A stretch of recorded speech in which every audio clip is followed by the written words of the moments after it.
The clock strikes exactly 9 a.m. on May 25, 2026, and deep within the foundations of the House of Windsor, the shockwaves of a silent detonation are already being felt.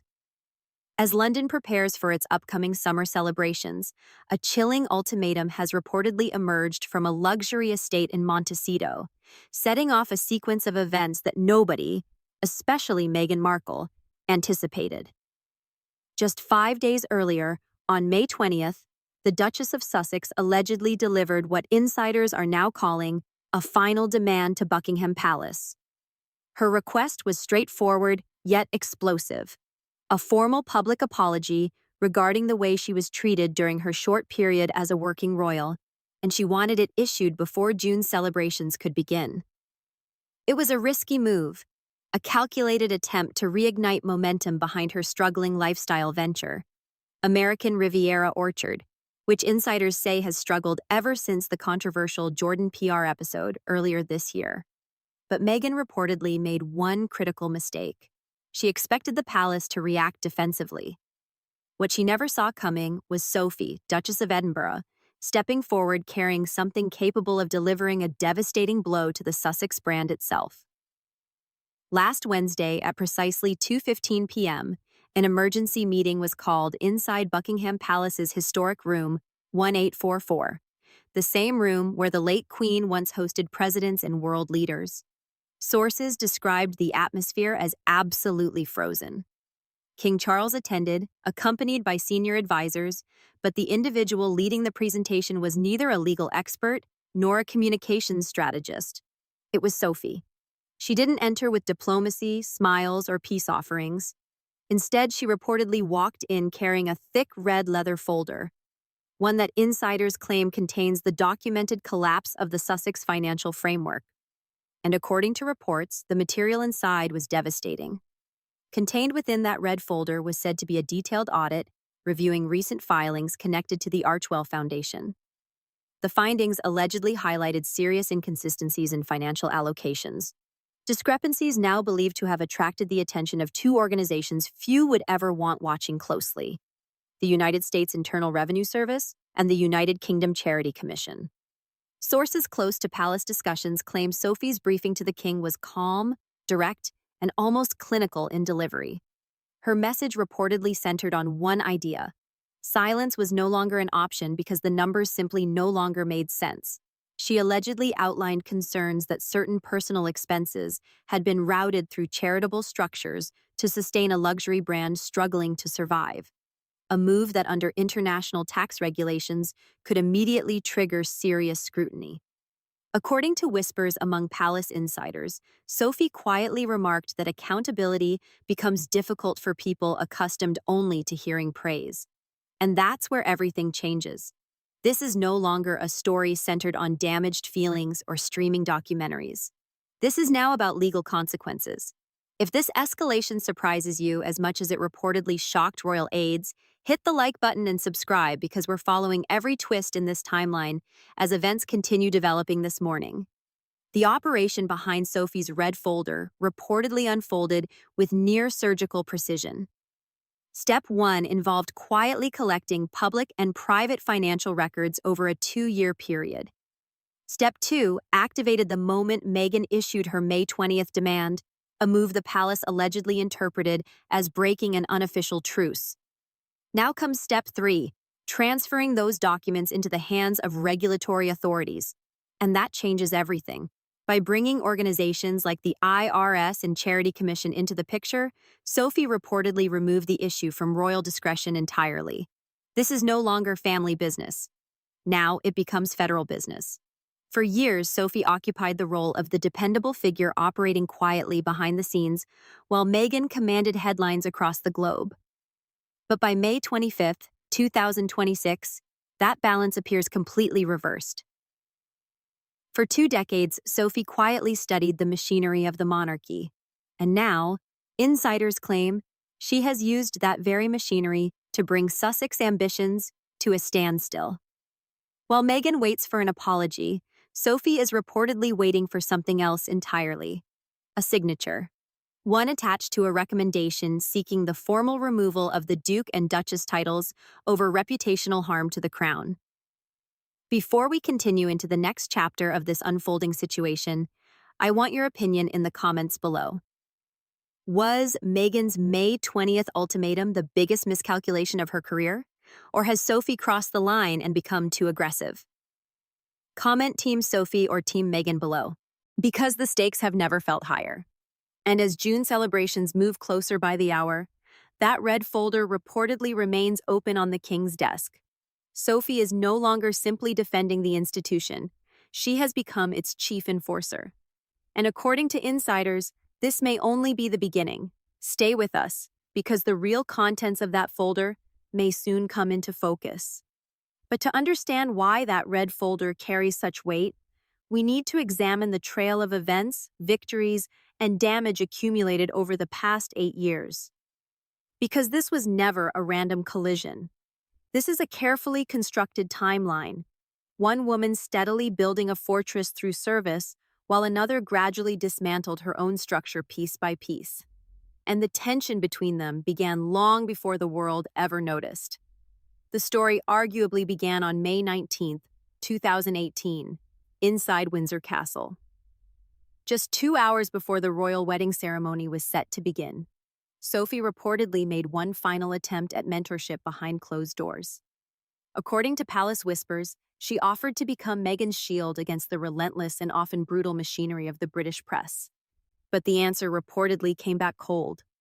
"I can manage this myself," Meghan allegedly told an aide, and with that decision, by turning away the one person who truly understood what it meant to enter royal life as an outsider, Meghan may have unknowingly abandoned her strongest line of protection before ever walking down the aisle. Then came March 7th, 2021.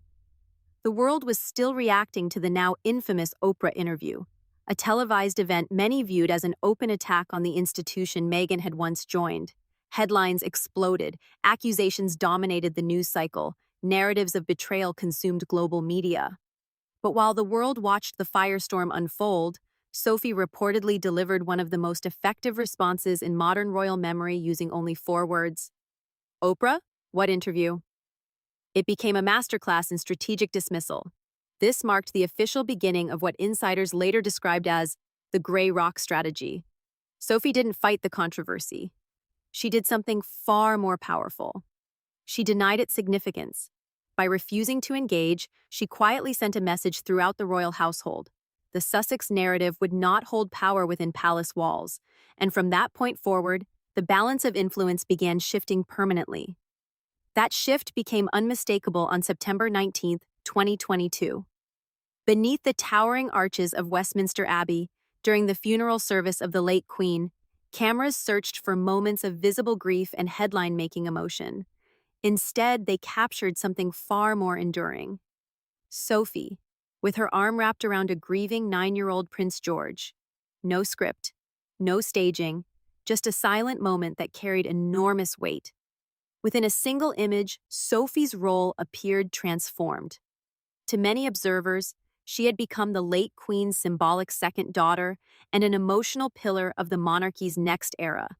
Meanwhile, Meghan appeared in carefully framed shots, physically present, yet increasingly distant from the emotional center of events. The institution, many believed, had quietly selected its new maternal figure. And it wasn't the one living in California. The next critical development arrived on March 10, 2023. That was the day Edward and Sophie officially received the titles of Duke and Duchess of Edinburgh.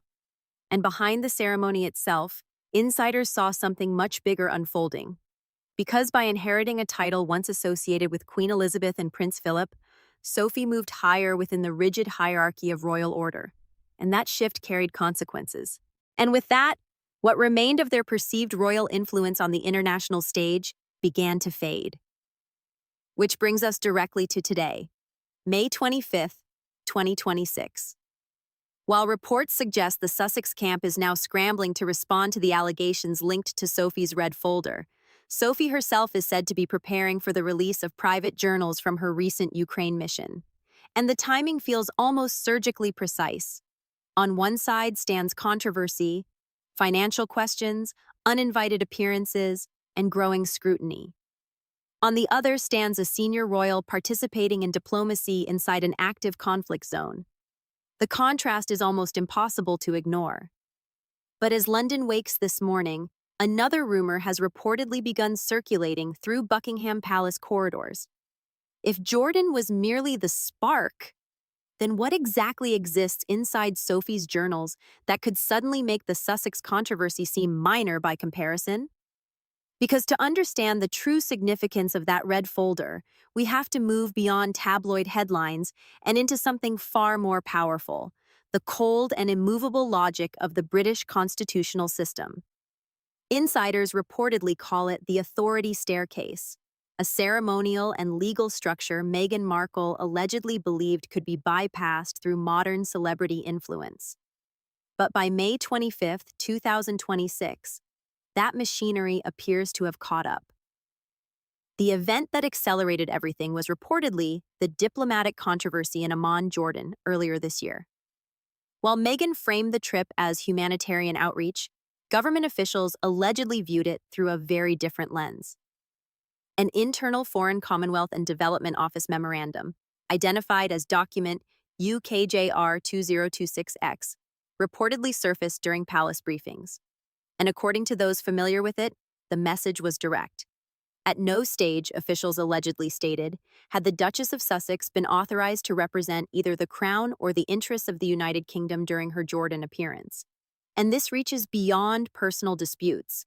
This enters the realm of international protocol, because under the framework established by the 1917 Letters Patent, the legal structure governing royal titles and authority, presenting oneself as a representative of the monarchy without authorization carries extremely serious implications. Legal experts are now drawing attention to a rarely discussed clause buried deep inside the 1917 decree. According to their interpretation, if a titled royal behaves in a way that creates diplomatic consequences or liabilities for the crown, the sovereign possesses a legal pathway to seek parliamentary intervention. And for the first time in more than a century, the process for removing a duchess title is no longer sitting in the realm of theory. It has reportedly become an active subject of discussion within both the Charity Commission and the Cabinet Office. Sources suggest Sophie, Duchess of Edinburgh, made certain every line within document UKJR 2026X underwent extensive cross-referencing with these legal frameworks before it ever arrived on the King's desk. But perhaps the most emotionally powerful example of this restored hierarchy is what palace insiders have reportedly labeled the curtsy mechanism. This is the ultimate ceremonial and psychological endgame Sophie is said to have achieved through years of patience. And according to royal observers, it unfolded through 3 irreversible stages that permanently reshaped the balance inside the monarchy. Step 1 came with Sophie's elevation to Duchess of Edinburgh. This represented far more than a title adjustment. It was effectively a major rise within royal precedence, placing Sophie among the monarchy's highest-ranking figures. Step 2 involved what insiders describe as the active versus static protocol principle. Because Meghan Markle chose to leave her duties as a working royal, her status allegedly became static, meaning she no longer receives ceremonial exceptions reserved for senior royals actively serving the crown. And Step 3 delivers the unavoidable outcome. Current precedence rules now reportedly establish that during formal state occasions, the Duchess of Sussex would be required, both ceremonially and according to protocol, to perform a deep curtsy before the Duchess of Edinburgh. No exceptions, no shortcuts, no alternate route. The woman Meghan reportedly viewed as a junior guide back in 2018 has now become the same woman protocol allegedly requires her to bow before in 2026. This is the authority staircase operating in its purest form.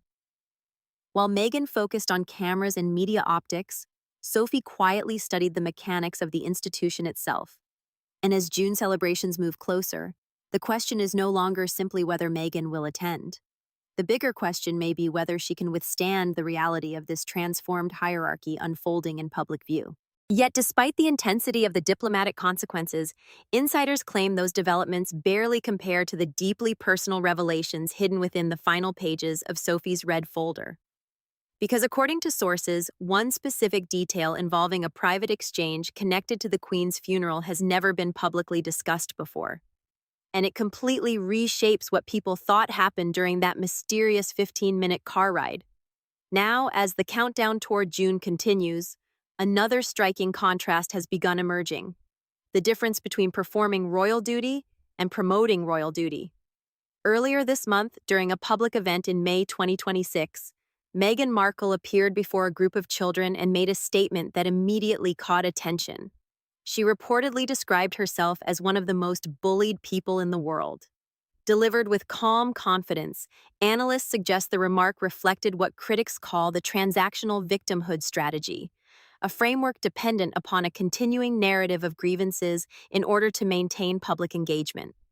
But inside Buckingham Palace, insiders claim this narrative is being quietly dismantled by the woman currently holding the red folder, Sophie, Duchess of Edinburgh. To understand the growing frustration among palace circles, observers point back to the early 2000s, a period when Sophie endured media pressure many argue was even more destructive. During the widely discussed Sophie tape scandal, an undercover operation reportedly triggered the collapse of her private public relations business. And the consequences were immediate. She lost more than privacy. She lost a career, her reputation suffered. Financial independence disappeared almost overnight. The tabloid pressure was relentless. Yet there was no 6-part streaming series, no multi-million-dollar memoir, no public campaign. Instead, Sophie's response became a 2-decade lesson in controlled silence. Over 20 years, she transformed herself from a damaged public figure into one of the monarchy's most trusted members through persistence and quiet endurance. And the difference between these two approaches reveals what some analysts are calling the PR elimination mechanism, the very process now said to be damaging the Sussex brand. Observers break this mechanism into 3 phases. Phase 1 begins with strategy. This includes public grievances and expensive media productions designed to bypass traditional gatekeepers and connect directly with supportive audiences. Phase 2 serves as the trigger. Public sympathy becomes activated, helping generate revenue opportunities and strengthen associated brand ventures. But Phase 3 becomes the collapse point. And according to insiders, that final phase was activated only weeks ago in Ukraine. While reports claimed Meghan was coordinating wardrobe changes during her controversial Jordan appearances, Sophie was reportedly entering an active conflict region. During April and early May 2026, the Duchess of Edinburgh traveled quietly to Kyiv.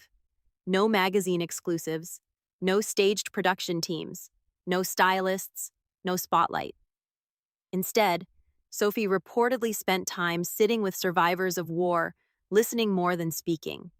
And when photographs from Ukraine finally surfaced, observers say they triggered something devastating for the Sussex narrative. In both diplomatic circles and the eyes of much of the public, the contrast felt impossible to ignore. Sophie appeared as a seasoned stateswoman. Meghan, critics argued, appeared like someone still trying to perform a role rather than embody it. Sources inside the palace say the frustration runs much deeper than public disagreements. The belief among many insiders is that Meghan has attempted to turn hardship into a commercial narrative, monetizing struggles that others within the institution endured with considerably more restraint and without the rewards attached to media deals. Royal aides have reportedly pointed to a difficult contradiction. While Meghan publicly describes herself as one of the world's most bullied figures, questions still linger regarding allegations surrounding her own treatment of palace staff, matters reportedly connected to confidentiality agreements that continue to cast a shadow. And according to insiders, Sophie's red folder contains a particularly revealing comparison. The document reportedly analyzes staff turnover patterns across both households. The contrast, sources claim, is striking. While Sophie has maintained a stable core team for more than 10 years, records allegedly describe the Sussex operation during its London period as suffering from what one internal report referred to as reputational hemorrhaging. And according to palace circles, this is the uncomfortable reality now exposed by the red folder. Because the victim narrative only functions when audiences have no direct side-by-side example of what long-term service actually looks like. By appearing where cameras were absent, Sophie reportedly achieved something remarkably powerful. She made carefully orchestrated appearances seem performative by comparison. But as scrutiny surrounding Archewell finances reportedly intensifies, an even more dangerous question is beginning to circulate. If Sophie's greatest weapon for 2 decades was silence, why choose this exact moment, May 25, 2026, to finally abandon it? Some believe the answer traces back to a whispered exchange during a 15-minute journey, a conversation never intended for public ears. Because while the financial documents inside the red folder may be capable of igniting legal consequences, insiders suggest it is the psychological dimension, the private moments hidden behind palace curtains, that explains why Sophie has emerged as the institution's most formidable enforcer. To understand the almost icy determination she appears to be displaying today, we need to revisit a very specific 15-minute period, one reportedly kept buried deep inside palace memory until now. A moment many believe permanently altered the relationship between two women once perceived as allies. The date? September 14, 2022. The exact time? 2:40 p.m. Queen Elizabeth's coffin was being transported from Buckingham Palace toward Westminster Hall. While global audiences focused on the solemn procession unfolding outside, the king and his sons walking publicly through London streets, something much quieter was happening away from cameras. Inside a state limousine, two women sat together for the journey, and according to highly placed accounts connected to royal security circles and members of the specialist protection teams, officers trained to observe everything and reveal nothing, the atmosphere inside that vehicle carried extraordinary tension. The details reportedly remain remarkably precise. Sophie, then Countess of Wessex, occupied the rear right seat, traditionally considered the position of seniority. Meghan sat beside her. Sources claim the vehicle temperature was set to a cool 19 degrees Celsius, yet insiders insist the emotional temperature felt considerably colder. For years, public speculation focused on one question: what happened during those 15 minutes? The cameras outside revealed nothing beyond darkened windows and occasional glimpses of Meghan's expression. But internal protection reports from that afternoon allegedly suggest the silence eventually broke. For the first 12 minutes, there was reportedly complete stillness. Heavy silence. Meghan was said to be controlling her breathing, a grounding technique observers claim she often uses before high-pressure appearances. Meanwhile, Sophie remained almost perfectly still, eyes fixed ahead. Then, as the vehicle approached Westminster, something changed. According to accounts now quietly circulating in palace briefings during May 2026, Sophie slowly turned. Not toward photographers, not toward windows, toward Meghan. And then came a sentence reportedly delivered with clinical calm. You can perform for the entire world, but don't perform for the person who understood that script before you. If true, the implications of those words are enormous, because before entering royal life, Sophie built a career in high-level public relations. She understands how narratives are built, she understands image management, she understands how authenticity and performance can blur together, and perhaps most importantly, she understands how stories designed around victimhood are constructed. She had already witnessed versions of it decades earlier. In that single sentence, Sophie reportedly was not simply criticizing Meghan. She was communicating something much more dangerous. She was signaling complete immunity to the Sussex media strategy. A message that inside that car, there was no audience left to persuade. And according to observers, the effect became visible almost immediately. As both women exited the vehicle at Westminster Hall, subtle changes reportedly stood out. Meghan, often known for direct eye contact and carefully composed public presence, allegedly avoided looking towards Sophie throughout the remainder of the service. Security officers later noted that the Duchess of Sussex appeared visibly unsettled. For perhaps the first time, insiders claim, her usual confidence had been disrupted by someone who seemed able to see directly through the performance. And that brings us back to today's crisis.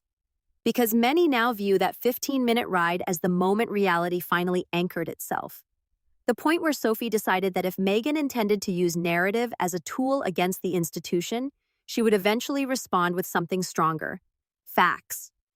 Now, as portions of the red folder reportedly begin finding their way into regulatory channels, one thing is becoming increasingly clear. Sophie is not simply responding to Meghan's latest demands. She may be concluding a conversation that first began inside that limousine 4 years earlier. But according to insiders, that whispered exchange was not even the final chapter. Because Sophie reportedly left that car carrying one final physical piece of evidence. A final piece of evidence reportedly emerged from that vehicle.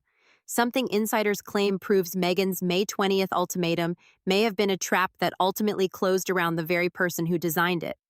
Now, as Monday morning, May 25th, 2026 reaches its midpoint, the red folder resting inside room 1844 has transformed into something far greater than a stack of financial audits. It has reportedly become a roadmap for where the monarchy goes next. According to high-level discussions allegedly moving between Buckingham Palace and the Cabinet Office, 3 possible outcomes for the next 90 days are now beginning to take shape.